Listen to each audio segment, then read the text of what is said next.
Proteksi itu kan kalau ada hewan masuk. Jadi kadang kita nemuin kan kotoran itu udah di ujung. Nah itu yang boleh kita ambil aja. Di center kan sekarang banyak nih.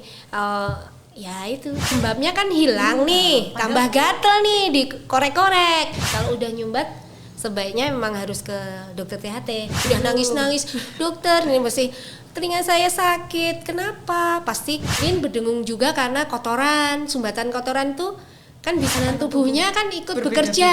Nah, moldingnya, amandelnya bekerja. Endoskopinya macam-macam, Dokter Hima. Ada yang pakai fleksibel. Itu kita bisa sampai.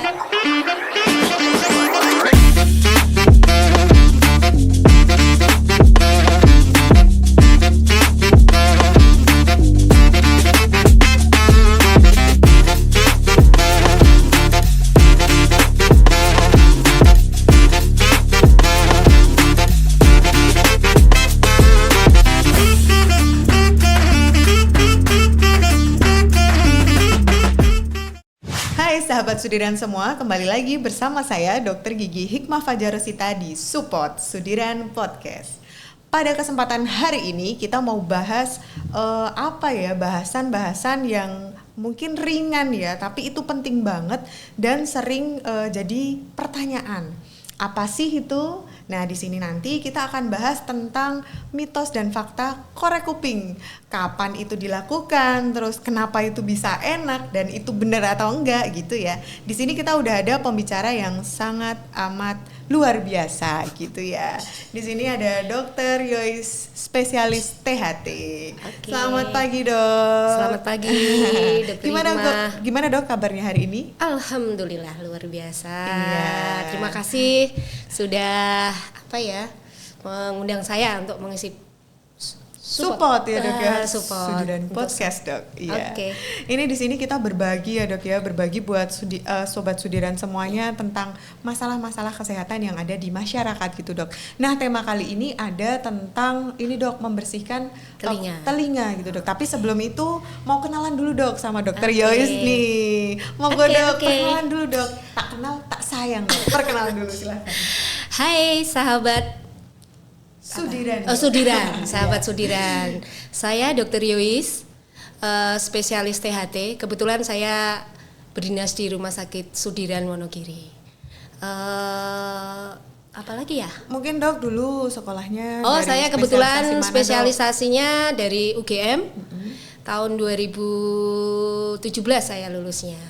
Tapi sebetulnya saya itu ASN.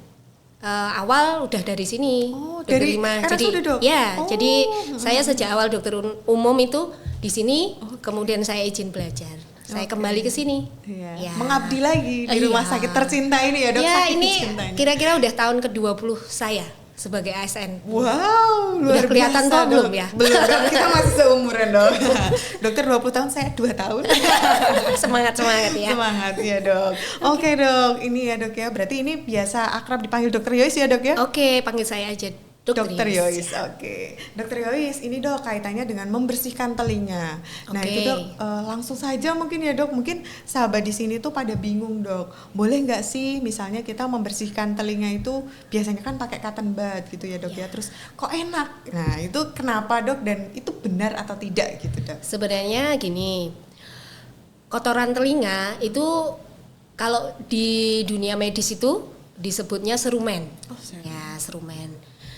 Kapan kita bersihkan? Itu kalau dikatakan serumen prop. Prop itu artinya dia sudah menjadi sumbatan. Jadi sampai kita itu nggak bisa lihat gendang. Kadang kan kita nyenterin telinga itu kok ada abu-abu di dalam itu. Oh, itu adalah gendang telinga.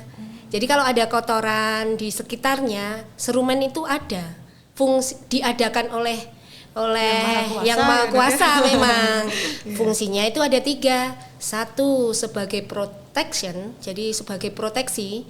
Yang kedua sebagai moisturizer, pelembab. Ya, proteksi itu kan kalau ada hewan masuk atau tunggu debu itu dia yang melindungi, dia yang nangkepin, yang matiin awal.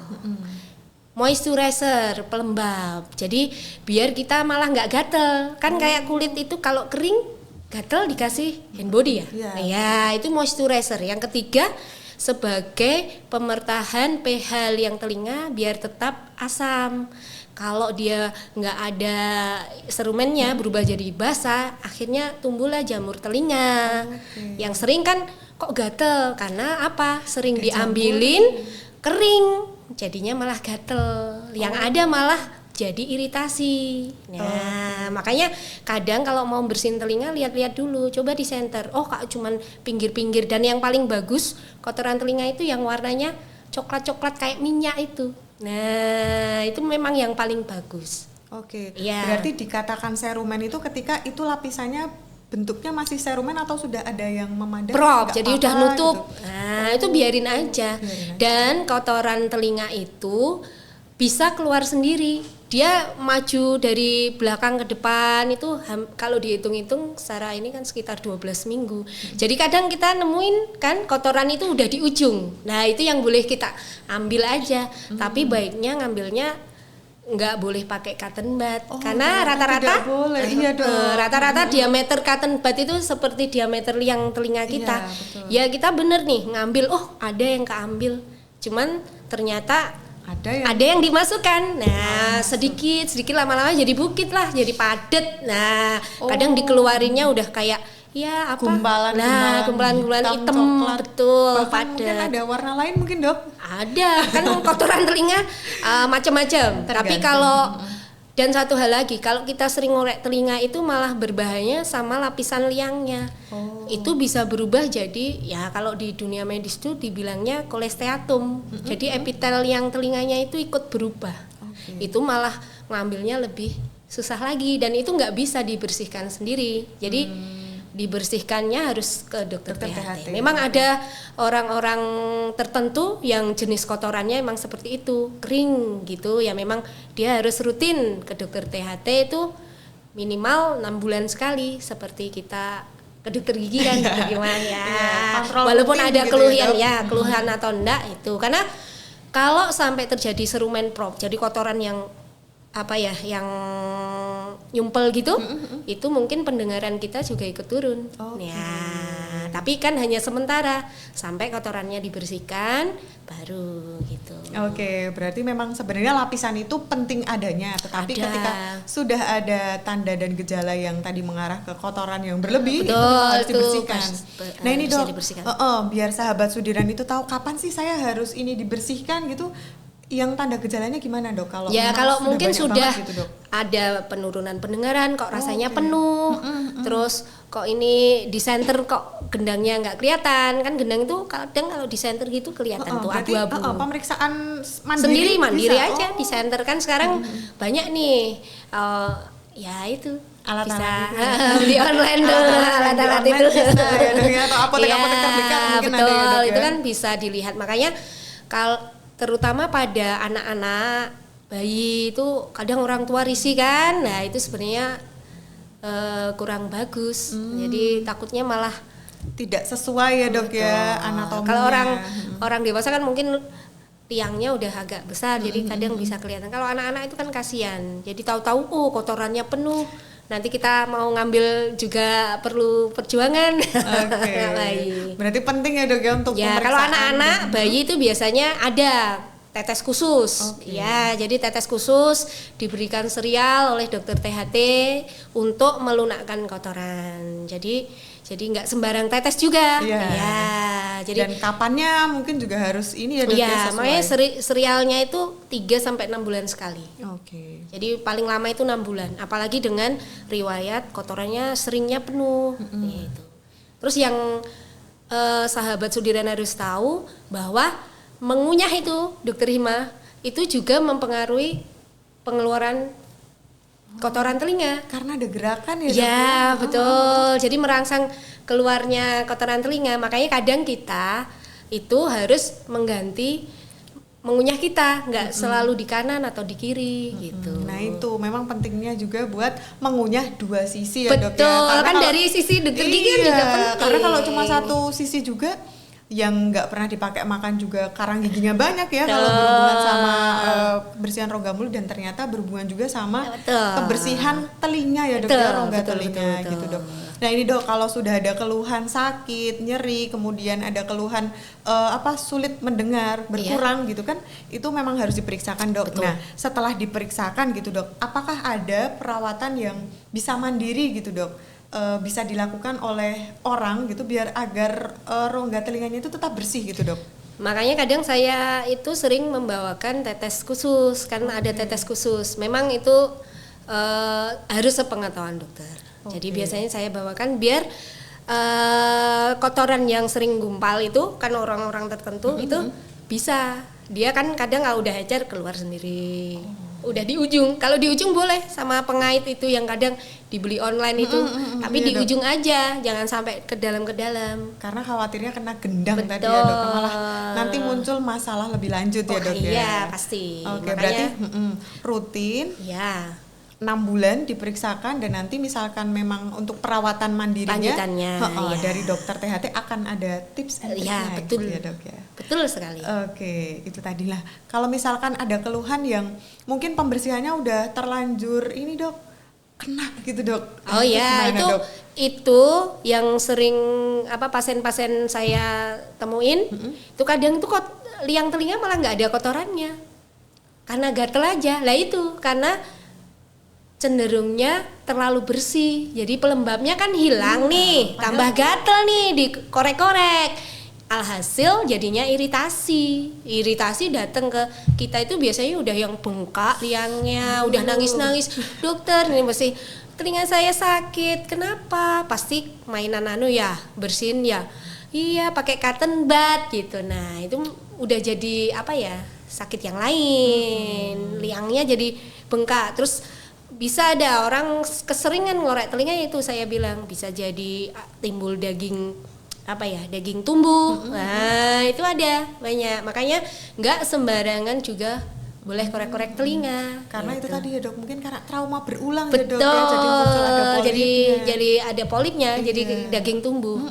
Jadi sebaiknya dibersihkan itu rutin ke dokter THT, nanti akan ada alatnya ya dok ya, dan dibersihkan secara pakai itu dok, kayaknya ada kamera-kameranya gitu. Pakai endoskopi ya. Kalau di poliklinik THT Sudiran kan ada itu, kita bisa lihat sendiri juga kan, pakainya kayak mikroskop. Iya. Ada alat endoskopinya ya dok ya. Iya, alat endoskopi. Jadi pasien tuh bisa lihat juga pada saat bersihkan telinga, dia juga bisa lihat, ternyata telinga saya kotorannya penuh, nggak kelihatan gendangnya. Itu bisa jadi pasien duduk manis, kita ngerjain sambil bisa edukasi juga di poliklinik THT sini. Oke, berarti di sini sudah ada endoskopi. Silakan yang mau periksa, mau pembersihan juga sebaiknya di dokter THT agar tidak salah ya dok ya. Karena kalau salah-salah nanti bisa telinganya bisa bengkak mungkin, atau kalau terlalu sering malah bisa terlalu bersih malah salah ternyata, dan mungkin nyenggol gendang telinganya jadi masalah lain. Justru malah mengganggu pendengaran gitu ya dok ya. Mungkin untuk lainnya dok, berkaitan dengan pembersihan yang mungkin bisa disampaikan dok, pembersihan telinga yang bisa disampaikan mungkin dok, yang biasa dokter temui nih di pasien di sini gitu dok. Sepertinya tadi udah saya inikan semua. Jadi kalau pada anak-anak ya sebaiknya memang anak-anak kan karena liangnya kecil, kadang mungkin orang tua juga belum ini, sebaiknya jangan pernah menggunakan seperti cotton bud. Nanti ya paling enggak kalaupun tidak ada keluhan pun baiknya serial. Nanti kita aturi kita kasih mungkin tetes khusus. Jadi emang tetes yang khusus untuk melunakkan serumen itu ada. Mungkin kalau pada yang dewasa ya itu jangan ngorek-ngorek telinga. Kalau mau ngorek telinga gatel itu bisa disenterin dulu aja sendiri. Jelas itu kotoran atau bukan, kayak gitu.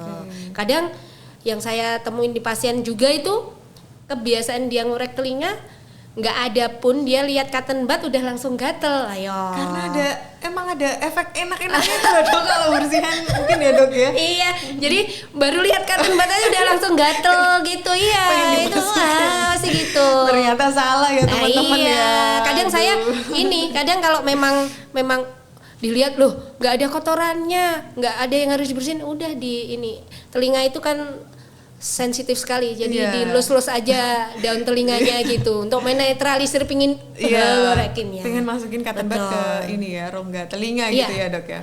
Oke, itu tadi seputar membersihkan telinga ya dok ya. Buat teman-teman semuanya sebaiknya dilakukan di dokter THT, dan juga kalau untuk yang rutinnya tadi sendiri juga sekitar- berhati-hati Betul, gitu ya dok harus ya. hati-hati. Kontrol 6 bulan sekali gitu ya dok ya. Nah ini dok ada bahasan-bahasan terkait dengan membersihkan telinga dan juga terkait dengan hidung tenggorokan lainnya nih dok, dari Sobat Sudiran nih dok. Iya. Sahabat Sudiran semuanya ya, ini langsung kita bahas aja ya dok ya, Iya, nanti sambil oke. kita bahas lewat pertanyaan-pertanyaan nih. Nah ini dok, dari sahabat Sudiran bertanya, apa yang dilakukan bila telinga banyak kotoran? Boleh kan dikorek pakai pembersih telinga? Ini yang tadi ya dok ya? Iya, kalau banyak kotoran pastikan dulu itu sampai benar-benar nggak kelihatan dan nyumbat. Kalau udah nyumbat sebaiknya memang harus ke dokter THT, karena boleh kan dikorek-korek pakai pembersih telinga. Ini tergantung pembersih telinganya. Kalau cotton bud malah kayak dorong masuk ke dalam.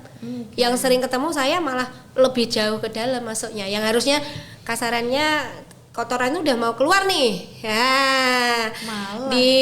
Bersihin cotton bud kan diameternya hampir sama yang telinga nih, mah kedorong masuk lagi. Makanya kadang dokter kemarin tuh saya bersihin, saya pikir saya ya kena saya bersihin lagi. Loh, kok malah saya nggak dengar. Lah berarti kotorannya kan kecemplung masuk lebih dalam. Nah ini dok, berkaitan sama ini juga kadang kan ini dok kemasukan itu dok, hewan dok dengung dok. Ya. Nah itu gimana dok, itu dok penanganannya dok? Oke, kalau kemasukan hewan itu sahabat Sudiran nggak perlu takut. Oke. Jadi pertama kali yang dilakukan adalah cari di sekitarnya ada baby oil atau minyak goreng baru.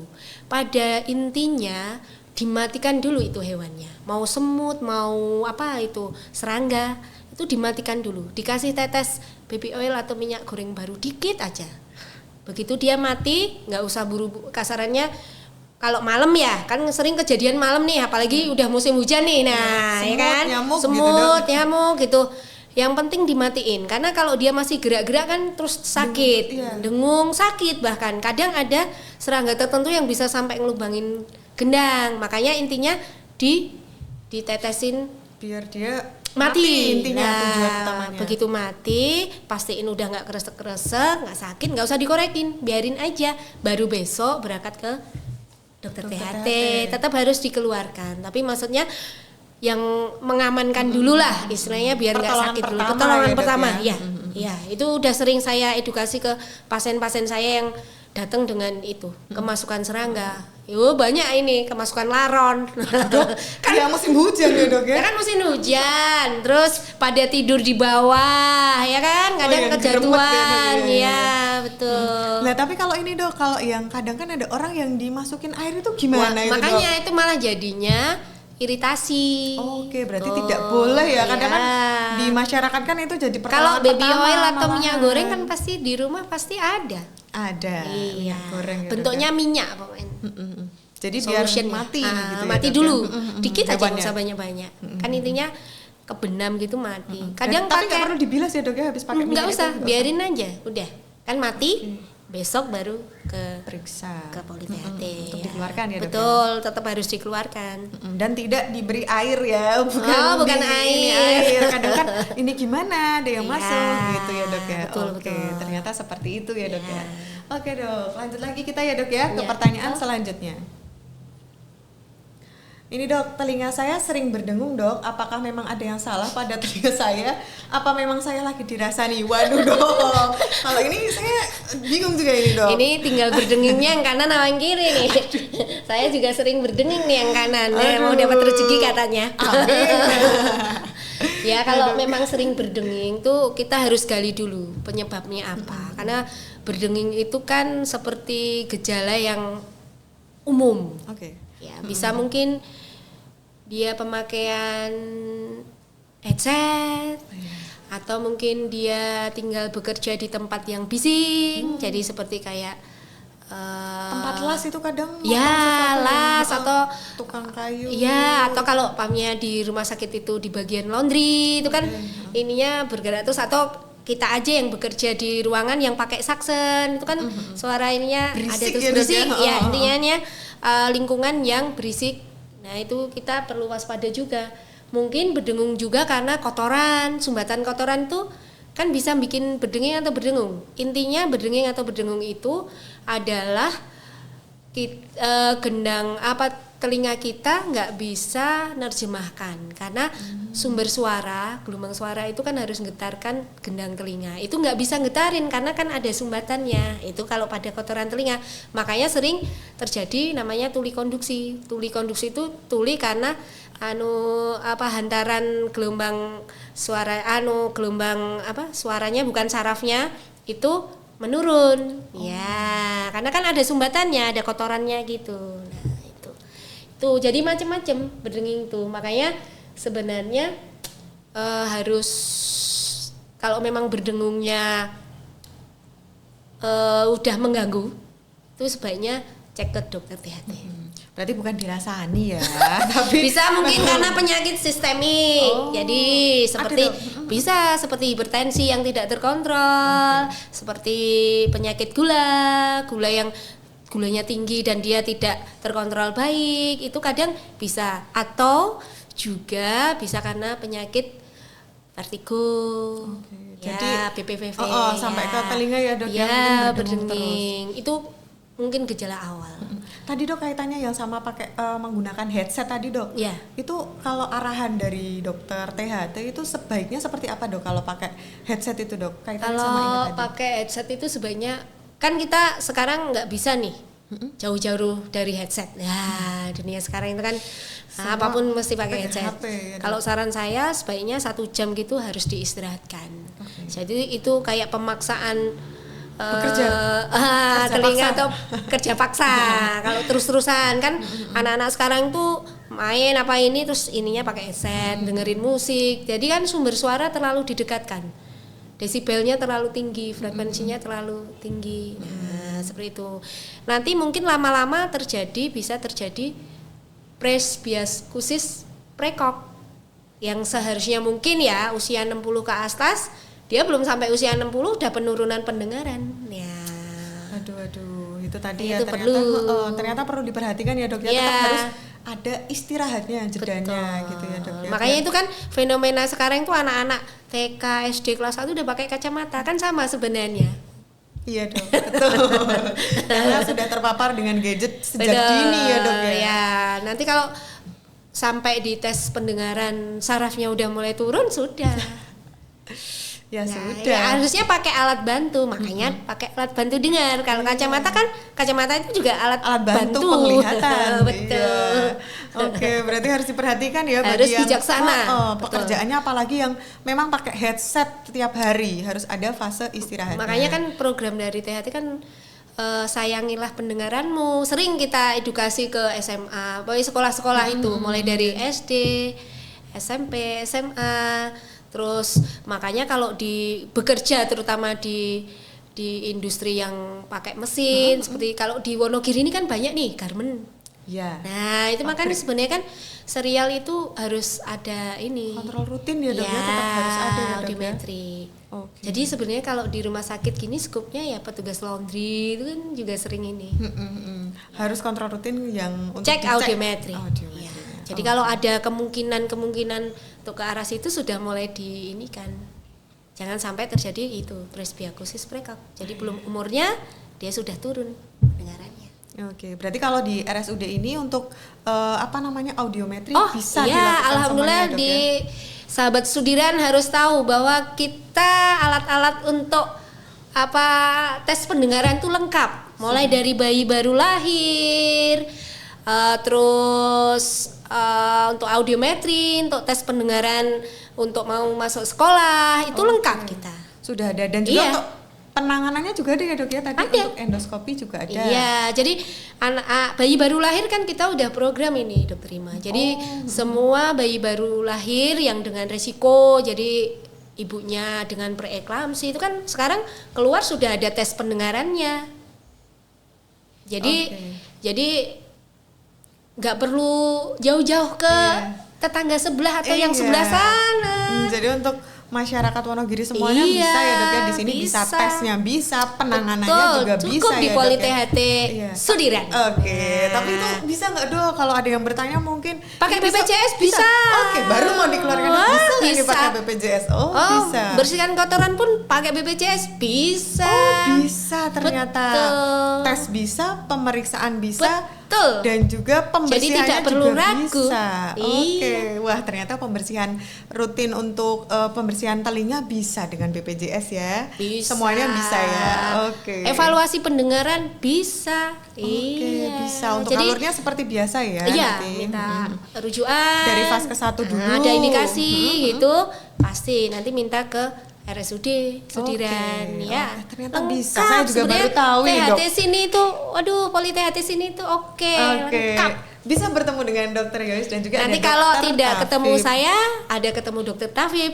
Iya. Tiap hari bisa pelayanannya. Dok, Tiap ya? hari buka, Oke. Senin sampai Sabtu. Iya, ternyata alatnya lengkap, dokternya juga ternyata lengkap harinya, praktek dari Senin sampai hari Sabtu ya. Betul. Kecuali ada apa namanya ya dok ya, ada cuti mungkin ya dok Tapi ya, cuti atau pun lainnya. jarang tutup kok. Oh jarang Iya. tutup ternyata, bisa konfirmasi silahkan. Kan ada 2 dokter. Iya, Satu bisa cuti, satunya berganti-gantian. ya. Oke, siap dok. Ini kita lanjut lagi ya Iya. dok ya ke pertanyaan selanjutnya. Ini dok mau curhat Waduh, dong dari nah, Mas ini Taufik nih. Cara yang efektif saat makan dan duri ikan nancep. Wah ini udah sampai ke tenggorokan dok. Ini salah satu apa ya, sering nih ketemu di Poli THT juga, bahwa nancep duri ikan itu Kok ini sering. nancep di situ gitu loh dok ya. Mungkin itu nancepnya, kemungkinan besar ya, nancepnya di amandelnya. Oke. Ya, saya sering dapatin itu rata-rata nancep di amandelnya. Yang bisa dilakukan adalah jangan digoek-goekkan. Jadi Pertolongan pertamanya iya, ya, Dok, ya? jangan di kayak gitu. Malah itu ngerangsang berdarah, kan iritasi, tambah bengkak. Yang ada ya coba kalau yang sekarang itu kan makan dikasih kepala nasi gitu. Tapi sebenarnya kalau itu nggak efektif ya harus segera ke dokter THT saja, karena takutnya malah semakin ke dalam. Ya karena memang nanti kan kalau memang dilihat di luar nggak kelihatan, di amandel kan ada pemeriksaan lanjutan. Kalau memang memang masih terasa mengganjal, itu bisa kita lakukan dengan endoskopi tadi. Iya. Alat itu selain buat ini bisa melihat pokoknya bagian THT Ya, semuanya ya dok ya, telinga. THT itu ada endoskopinya macam-macam dokter Hima. Ada yang pakai fleksibel, itu kita bisa sampai lihat ini. Bisa lihat ini bisa lihat sampai ke arah dalam. Iya. Dalam. Oke.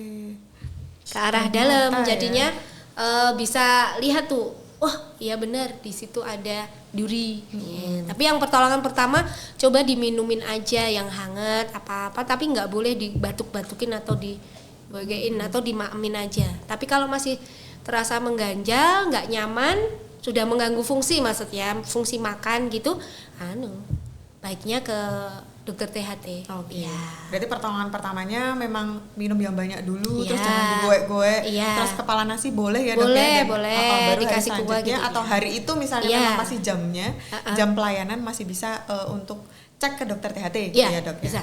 Oke, nah ini dok kaitannya sama duri ikan, ini kan kadang ada yang kasus sekarang itu kayak ini dok, apa namanya, jarum pentul dok, ketahuan itu betul. dok. Para mbak-mbak berhijab ini kadang gigit, punya kebiasaan gigit jarum pentul. Makanya gitu. gini, kalau di THT itu ya, tuh kalau ada benda asing tinggal lihat masuknya. Oh, kalau masuknya jarum pentul, ini pasti mbak-mbak pakai jilbab. Aduh, Kalau nggak usia dihilangkan SD sampai kebiasaannya. SMA.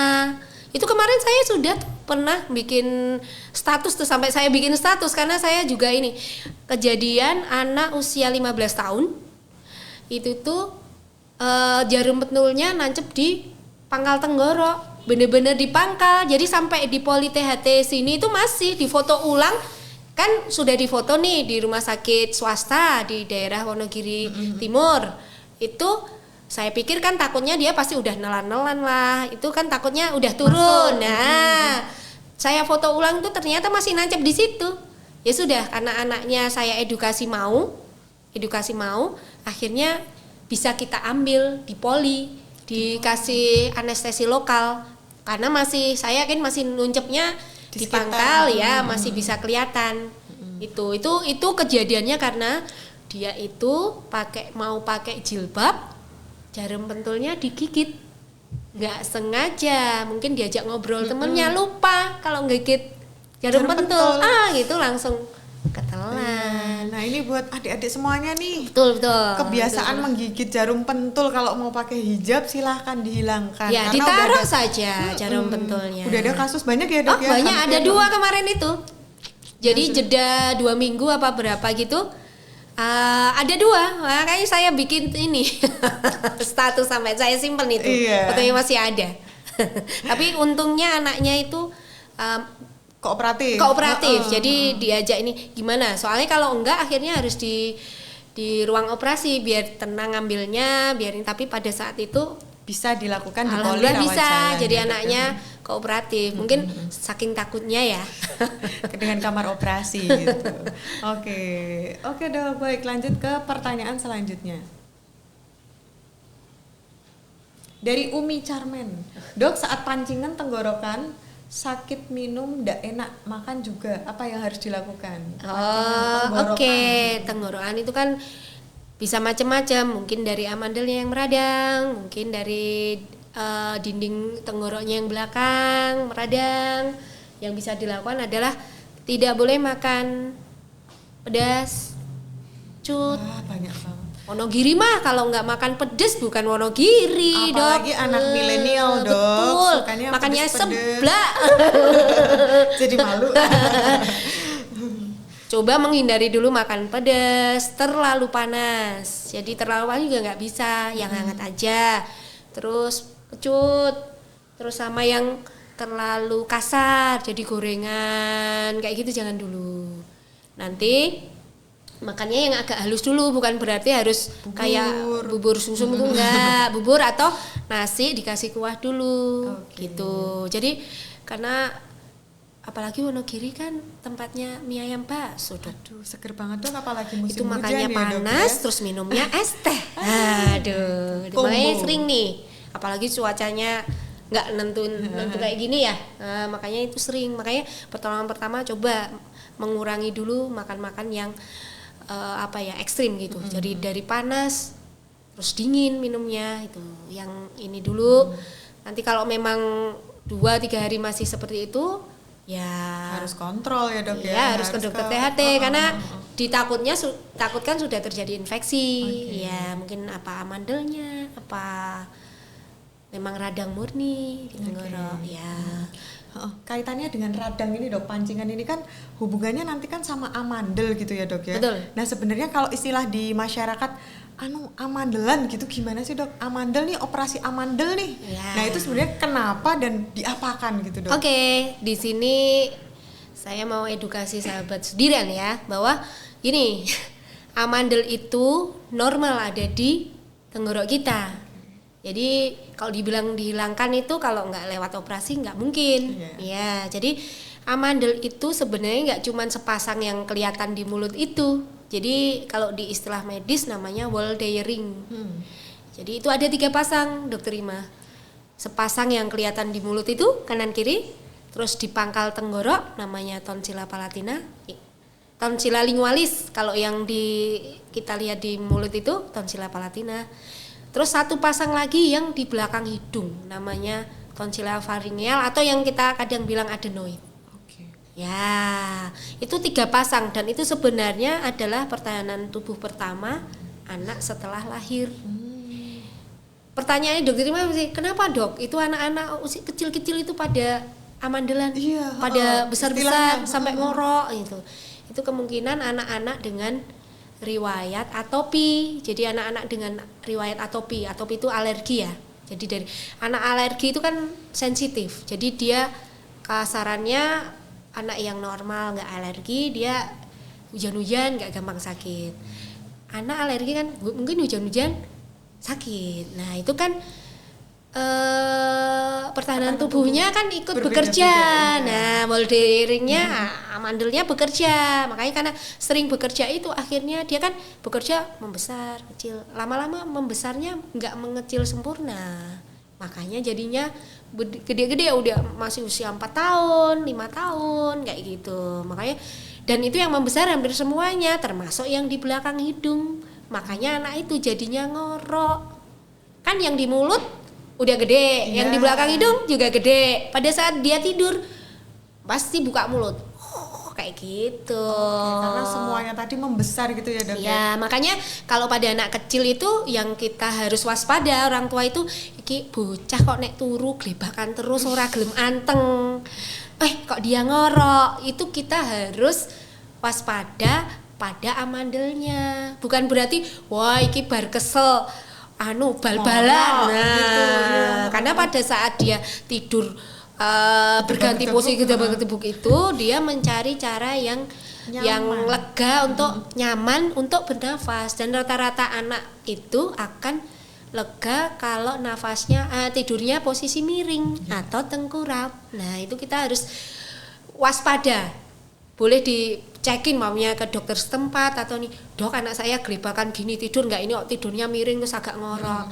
Boleh dicek amandelnya nggak dok gitu, karena takutnya tidur seperti itu akan mengurangi asupan oksigen sedikit tapi nanti lama-lama jadi itu gangguan tumbuh kembang jadinya gitu. Makanya kadang harus dikonsulin ke dokter anak juga gitu. Lah ini Dok, kalau kaitannya ini kan sedang marak es gitu ya, Dok. Wah, itu yang apakah benar minum es membuat amandel gitu? ini mungkin Gimana itu, Dok? kalau es bikin amandel itu mungkin pengawetnya ya, atau kita kadang es yang sembarangan. Jadi makanya kadang saya itu sama pasien-pasien saya edukasinya itu kalaupun minum es, belilah es krim yang branded lah gitu.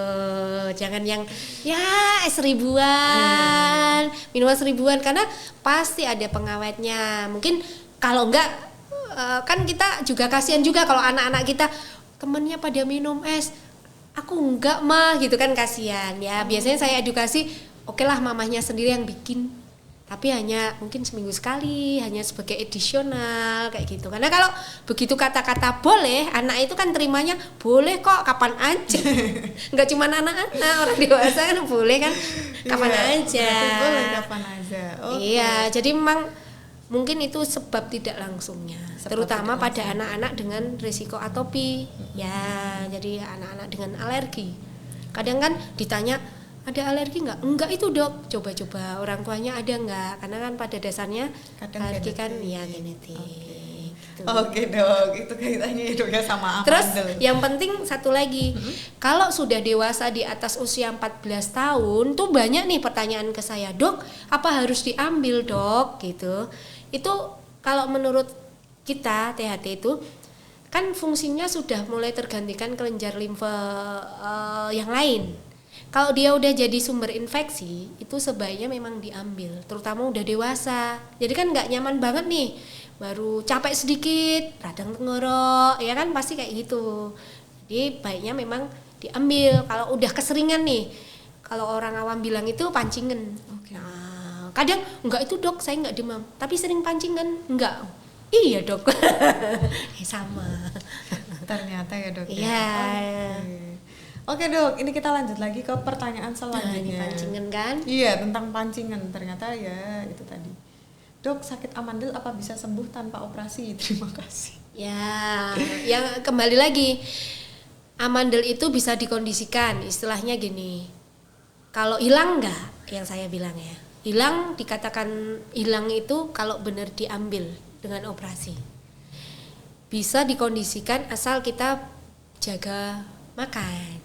Nah itu kembali lagi dokter Rima kan harus sekarang itu ya, dok, ya. Betul, pola makannya. Pola makan, jadi makan yang berpengawet, pedas kayak gitu. Sudah lah, pasti udah dewasa juga kalau datang ke saya itu, dokter amandel saya kambuh, ayo tadi makan apa atau minumnya?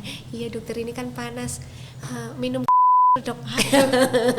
Aduh dok, tadi saya mau nyebut itu, sekarang sedang marak ya dok ya. Iya, jadi kan ya gitu deh, banyak tuh, nggak dewasa, nggak anak.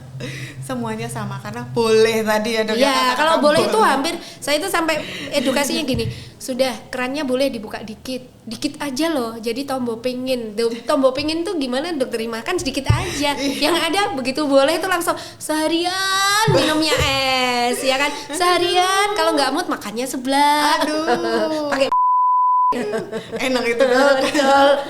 Karena emang hubungannya sama makan, makanya kenapa amandel itu kadang susah.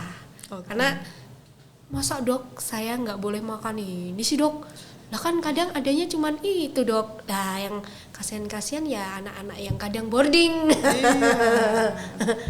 Anak boarding kan nggak bisa tuh milih makanan kan, ya Karena udah disediakan ya dok. betul, ya? makanya kalau udah keseringan infeksi ya baiknya diambil aja kalau udah usia dewasa di atas ya 18 tahun 17 tahun.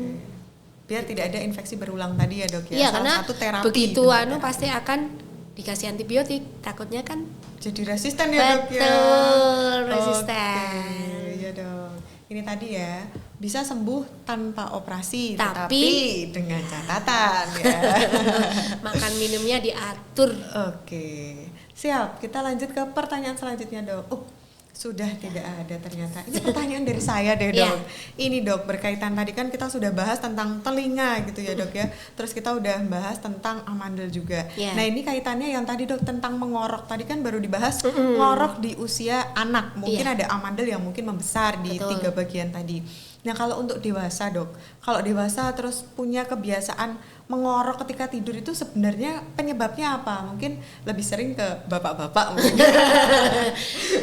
Satu, mungkin ada riwayat sakit amandel. Jadi pastiin dulu amandelnya bukan sebagai salah satu penghambat itu bernafas ya. Karena ada sampai usia saya mengambil usia dewasa itu sekitar usia 40 tahun. Ada.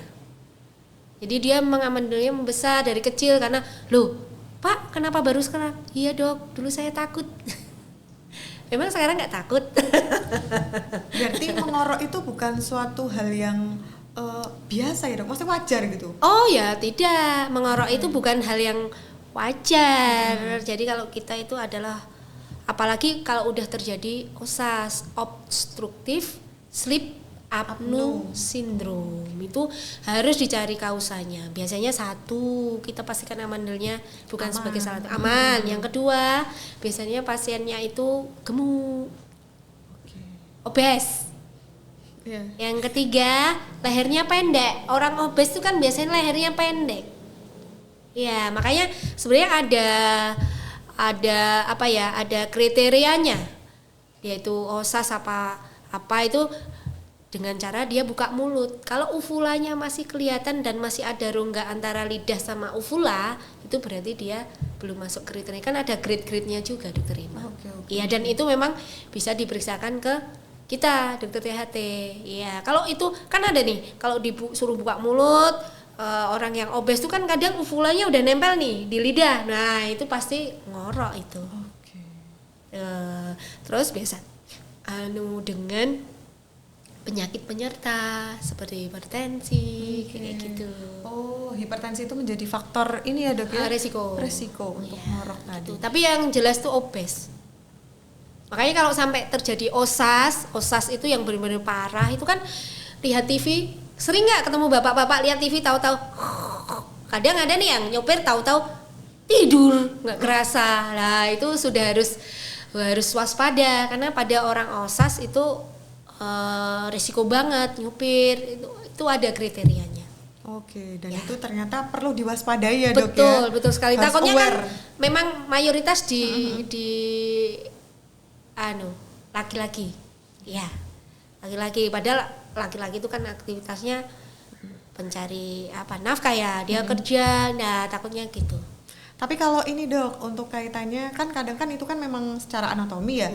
Kalau ini dok, ada orang yang mengorok tapi benar nggak sih dok, mengorok karena seharian capek gitu terus malamnya ngorok gitu, ada dok kayak gitu juga?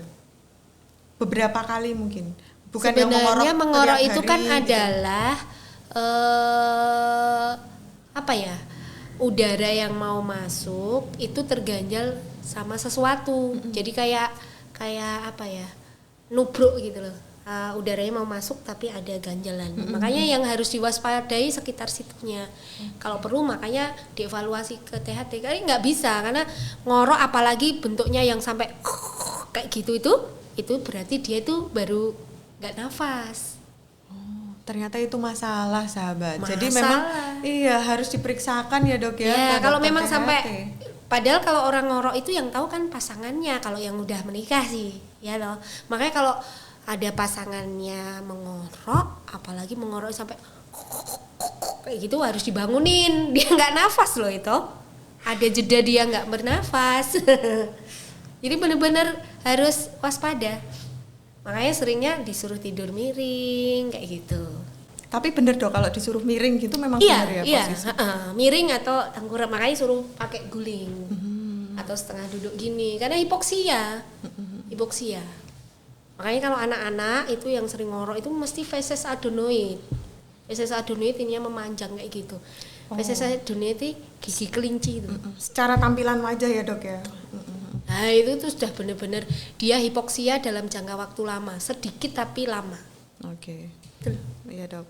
Oke dok, itu tadi kaitannya dengan mengorok, kebiasaan Betul. mengorok. Ternyata itu perlu diwaspadai dan bukan suatu hal yang wajar ya dok ya. Makanya diperiksakan. sering osas orang ngorok pada dewasa itu ataupun ini kan seringnya dipakein CPAP.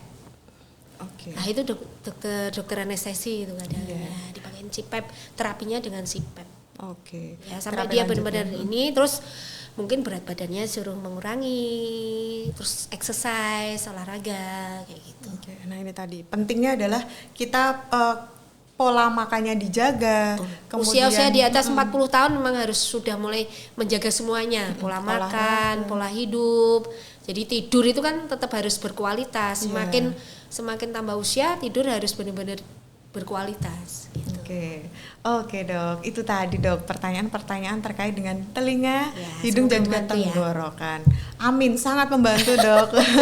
Semoga sahabat Sudiran yang ada di rumah, nonton di rumah juga sangat bermanfaat dengan ilmu yang diberikan ini dan juga dapat diambil untuk ilmu-ilmunya. Begitu ya dok ya. Mungkin untuk closing statement dok yang bisa disampaikan ke sahabat Sudiran. Oke, sahabat Sudiran, kalau ada keluhan di bidang THT nggak perlu pergi jauh-jauh, apalagi ke jauh-jauh sana. Kita punya poli THT yang cukup lengkap untuk pemeriksaan dari telinga, hidung, tenggorok. Dan kita punya dokter THT yang berkualitas, baik saya ataupun dokter Taufik. Oke, tidak perlu ragu. Oke, itu tadi ya pesan dari Dr. Yois dan juga semoga ilmunya bermanfaat buat teman-teman semuanya, sahabat Sudiran di rumah. Mungkin kita cukupkan ya dok ya untuk sesi kali ini. Semoga di kedepannya nanti kita bisa membahas masalah THT lainnya ya dok ya. Oke, kita tunggu di podcast selanjutnya dok. Terima kasih sekali. Mungkin itu yang dapat kami sampaikan di podcast sesi kali ini. Sampai jumpa di podcast selanjutnya. Wassalamualaikum warahmatullahi wabarakatuh. Student,